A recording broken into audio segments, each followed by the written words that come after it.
At 8:17 in the morning, your phone stops answering. A message will not send. A map stays blank.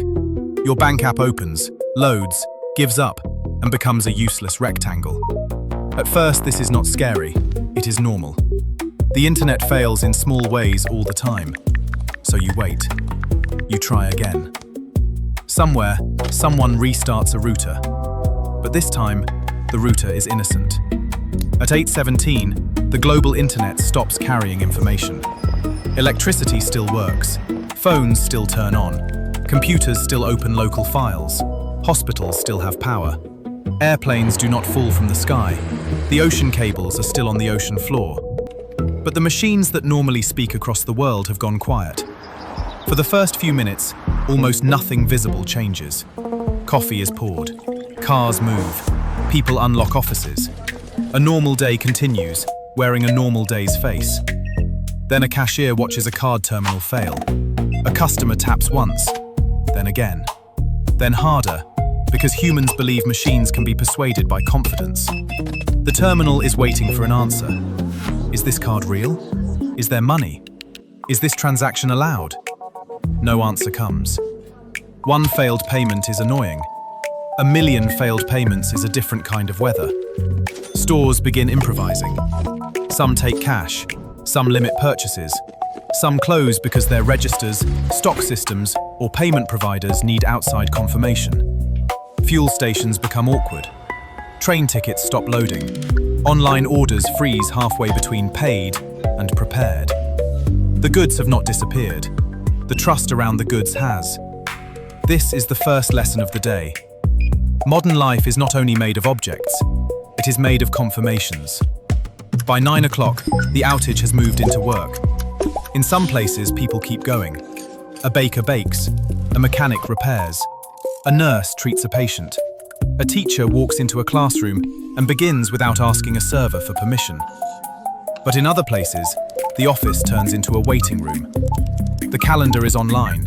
The documents are online. The customer database is online. The delivery dashboard is online. The password manager is online. The help article explaining what to do when systems fail is, beautifully, also online. People are technically at work, but locked out of the work. This does not happen because humans have become stupid. It happens because connected tools are useful. So over years, we moved the memory of organizations out of rooms and into clouds. Now the rooms are still there. The memory is not. By late morning, logistics starts losing its eyesight. A supermarket looks like shelves and food, but behind every shelf is a chain of tiny messages. A barcode scan says milk was sold. A stock system updates. A warehouse prepares another crate. A truck gets a route. A supplier receives an order. A schedule changes.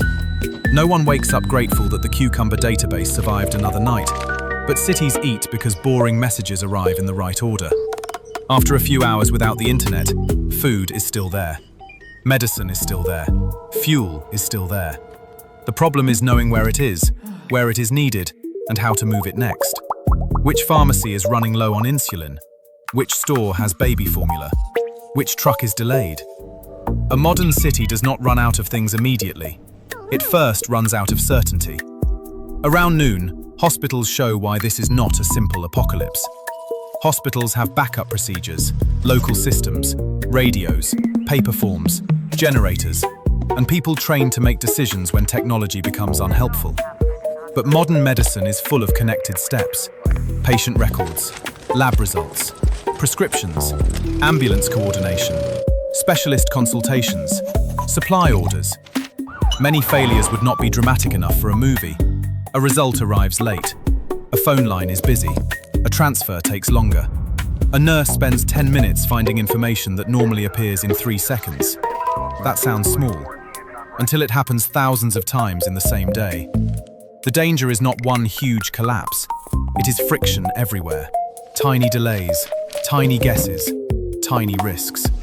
A whole system becoming slower when it needs to be precise. By afternoon, the information vacuum opens. Without social media, misinformation does not disappear. It gets older. People call relatives. Rumors move through offices, streets, radio stations, and phone calls. Someone heard it was a cyber attack. Someone heard banks are failing. Someone heard it was a solar storm. Someone heard it will last a week. The internet is gone, so nobody can easily check the internet to understand why the internet is gone. A global outage is not just silence. It is silence about the silence.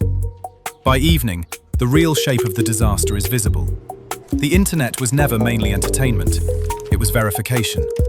It was how modern civilization asked the same tiny questions billions of times a day. Who are you? Where is this? Did the money move? Can this request be trusted? What changed since 1 second ago?